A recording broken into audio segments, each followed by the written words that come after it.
Hare Krishna and everyone. Dandavat pranam to all Vaishnav devotees present here. So, मेरे को ये छोटी सी सेवा दी है कि मैं कुछ थोड़ा सा बोल सकूं. So with the blessings of everyone, please मेरे को प्लीज कीजिए कि ताकि मैं कुछ थोड़ा सा बोल सकूं. एंड जो भी त्रुटि हो मेरी तरफ से प्लीज मुझे माफ कीजिएगा क्योंकि मैं सबसे छोटी हूँ यहाँ. सबसे पहले प्रेयर से स्टार्ट करते हैं. नमो विष्णु पदाय कृष्णा पृष्ठाय भूतले श्रीमते लोकनाथ स्वामी नित्य नामिने. नमो विष्णु पदाय कृष्णा पृष्ठाय भूतले श्रीमते भक्ति वेदांत स्वामी नित्य नामिने. नमस्ते सरस्वती देवे गौर वाणी प्रचारिणे निर्विशेष शून्यवादी पाश्चात्य तारिणे. जय श्री कृष्ण चैतन्य प्रभु नित्यानंद श्री अद्वैत गदाधर श्री वासादि गौर भक्त. हरे कृष्ण कृष्ण कृष्ण हरे हरे हरे राम राम राम हरे हरे. तो इसके बाद हम श्री भक्ति सिद्धांत सरस्वती ठाकुर की प्रणति को बोलते हैं. नमो विष्णु पदाय कृष्ण पृष्ठाय भूतले श्रीमते भक्ति सिद्धांत सरस्वती नामिने श्री वर्ष भानवी देवी दायित्य कृपा बद्धे कृष्ण संबंध विज्ञान दायिने प्रभवे नमः. माधुर्यो उज्ज्वल प्रेमाड्य श्री रूपानुग भक्ति तत् श्री गौर करुणा भक्ति शक्ति विग्रहाय नमोस्तुते. नमस्ते गौरवाणी श्री मूर्तय दीनतारिणे रूपानुग विरुद्धा उपासिद्धांत ध्वानंत हारिणे.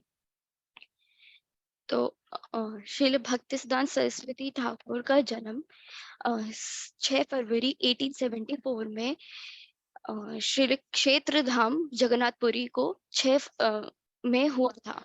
उनके पिता श्री भक्ति वेदांत ठाकुर और भगवती देवी माता जी थी.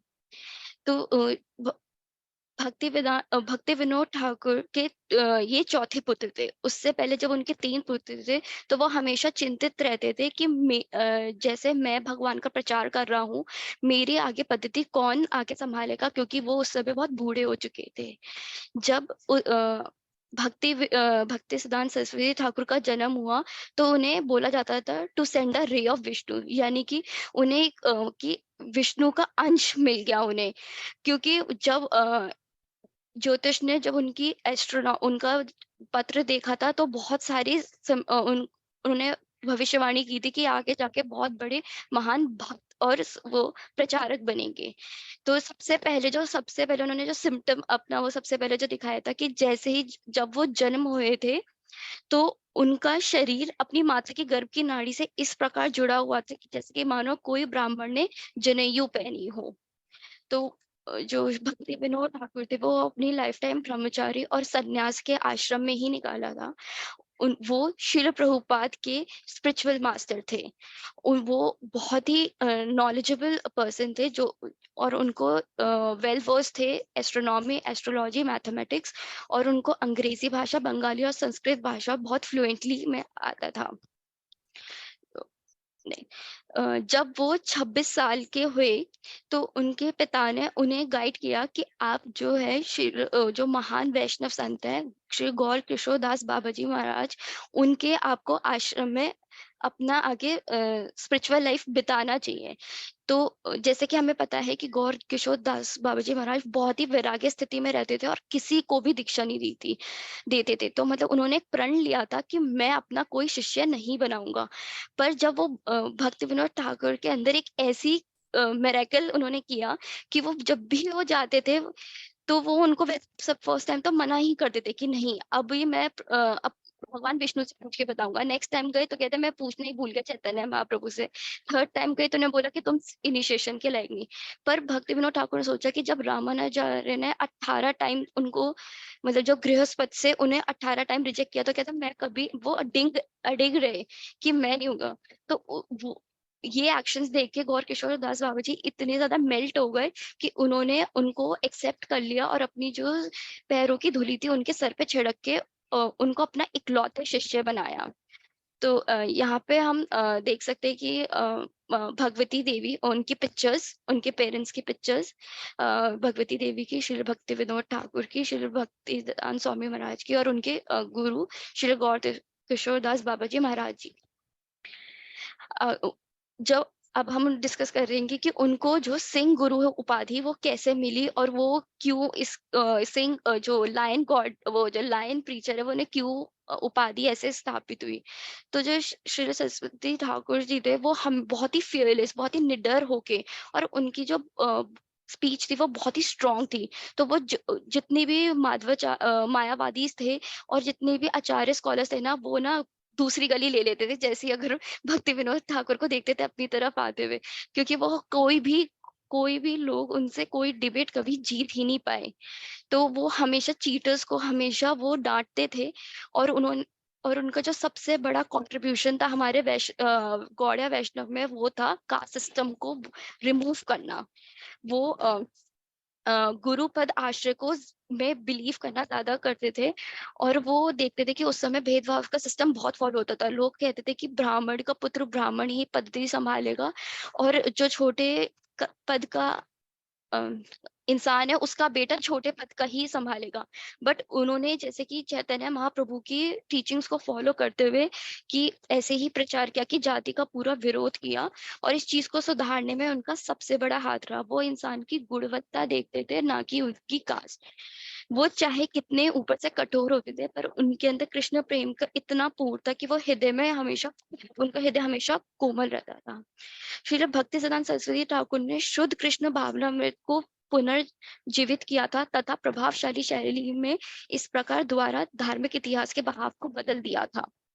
ढोंगी धर्मों को के विरुद्ध संघर्ष में उनकी निडरता ने उन्हें सिंह गुरु की उपाधि दिलाई। जो उनका हम डिस्कस करेंगे कि उनका जो सबसे बड़ा कंट्रीब्यूशन, वैसे तो हम उनके कभी योगदान को नाप नहीं सकते, पर जो उनका प्रमुख योगदान है कि चाहे चैतन्य महाप्रभु के प्राकट्य स्थान का खोज निकालना, जिसे हम योग पीठ के नाम से जानते हैं। उस समय बहुत पाखंडी गोस्वामी लोगों ने, क्योंकि पैसों के लालच में अपोज किया, बट फिर भी वो निडर होके उन्होंने उसको एक बहुत ही सुंदर गौड़ीय मठ का टेम्पल का कंस्ट्रक्ट किया। उन्होंने बहुत सारी ऑथराइज शास्त्रों को पब्लिश किया, जैसे कि भगवत गीता, श्रीमद् भागवतम, चैतन्य भागवत, चैतन्य मंगल, प्रेम भक्ति चंद्रिका, और उनकी जो फेवरेट बुक थी वो थी श्री चैतन्य चरितमृत। उन्होंने बहुत सारी प्रिंटिंग प्रेस बहुत सारी जगह स्टैब्लिश की, जिससे हर दिन बुक्स, पत्रिका और न्यूज़पेपर में चैतन्य महाप्रभु के संदेश को प्रचार किया जाए। और वो सबसे ज्यादा जाना चाहते थे लेटेस्ट टेक्नोलॉजी को भक्ति में यूज करने का। उस समय जैसे कि कार डेवलप्स हुई, बोट्स डेवलप्स हुई, और रेडियो डेवलप हुए, तो वो इन माध्यम का यूज करके बहुत दूर दूर तक प्रचार करने की कोशिश करते थे, ताकि, क्योंकि उनके अंदर इतनी नॉलेज थी कि वो इवन डॉल्स क्रिएट की, एनिमेटेड डॉल्स क्रिएट की भगवान के प्रतिरूप पे, ताकि जो नॉन स्पिरिचुअल लोग हैं वो भी आकर्षित हो सके उनके और इवन उन्होंने जो बहुत ही रूढ़िवादी ट्रेडिशन है उसको तोड़ने की बहुत ही बड़ी एक मुहिम उठाई थी, कि जो पहले ही चलता था कि सन्यासी लोग सिर्फ प्लेन कपड़ा पहनते थे बिना सिला हुआ, पर उन्होंने सन्यासियों को टेलर्ड कुर्ता पहनने का अलाउ किया, कोट पहनने को अलाउ किया, और इवन उन्होंने आज्ञा दी कि विदेश में जाके प्रचार करने की। फिर उन्होंने और उनका जो सबसे बड़ा कंट्रीब्यूशन था वो थे श्रील भक्तिवेदांत स्वामी श्री प्रभुपाद, जिनको उन्होंने इनिशिएशन दी, और उनको आदेश दिया कि वो विदेश में जाके कृष्णा कॉन्शियस को और डिस्ट्रीब्यूट करे, सब में प्रचार करे। तो जब कोई प्रभुपाद से पूछता था कि आप अपने स्पिरिचुअल मास्टर को क्या डिस्क्राइब करेंगे, वो कहते थे मैं क्या बोल सकता हूँ, वो वैकुंठ के पर्सन है, वो यहाँ के नहीं है, वो सीधा मतलब भगवान ने उन्हें वैकुंठ से यहाँ भेजा है। ऑल्सो उन्होंने बहुत सारी नवदीप धाम परिक्रमा और ब्रजमंडल परिक्रमा को दोबारा स्टैब्लिश किया, जिसमें हजारों लोगों ने पार्टिसिपेट किया, जो सबसे पहले लॉर्ड चैतन्य महाप्रभु ने स्टार्ट की थी। उन्होंने बहुत सारे पीठ और बहुत सारे मठ दोबारा स्टैब्लिश किए, ताकि हर जगह, ताकि लोग और कृष्ण कॉन्शियसनेस से जुड़े। तो उन्होंने बहुत सारी बुक्स लिखी और उन्होंने बहुत सारे इंस्टीट्यूट स्टार्ट किए जिनका नाम था नाम हट और प्रापण आश्रम, जो आज गौड़िया मठ सेंटर से नाम जाता है। और उन्होंने डिवोशनल राइटिंग्स की 3 कैटेगरी की जो आज हमें हेल्प करती है स्पिरिचुअल प्रोग्रेस में। संबंध जो रिलेशनशिप को स्टैब्लिश करता है, अभिदय एक्ट करता है एक्टिंग अकॉर्डिंगली, एंड प्रयोजन जो हमारा अल्टीमेट गोल है। तो इन तीनों के बारे में इलेबोरेटली लिखा उन्होंने, जिससे हम आज भी फॉलो करते हैं। वो कीर्तन कथा और बृहद मृदंगा में बहुत एम्फसाइज करते थे कि इनका बहुत यूज होना चाहिए लोगों को अट्रैक्ट करने के लिए।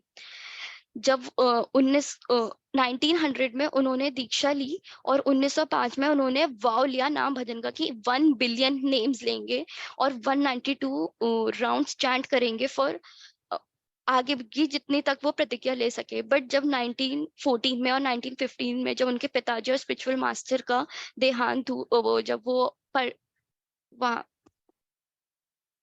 जब वो नित्य धाम में प्रवेश कर गए, तो फिर उन्होंने अपनी उसको चेंज किया कि मुझे अब कमान संभालनी पड़ेगी कि और कैसे प्रचार किया जाए, और मैं एक जगह बैठ के नाम प्रचार नहीं कर सकूंगा। तो उन्होंने देवी वर्ण आश्रम को बहुत ही ज्यादा इंडोर्स किया, जो भक्ति विनोद ठाकुर ने स्टार्ट किया था। तो वो सबसे बड़ा उनका था सोशल फिलॉसफी जो गौड़िया मठ को स्टार्ट करने का था। उन्होंने त्रिदंडी और मायावादी सैफरन को स्टार्ट किया था, ताकि जो एग्जिस्टिंग रेनुंसिएशन है, यानी कि जो अभी जो परंपरा चलती आ रही है, उसको उसको नकारने के लिए, और संन्यास ब्रदरहुड और इस्टेब्लिश करने के लिए।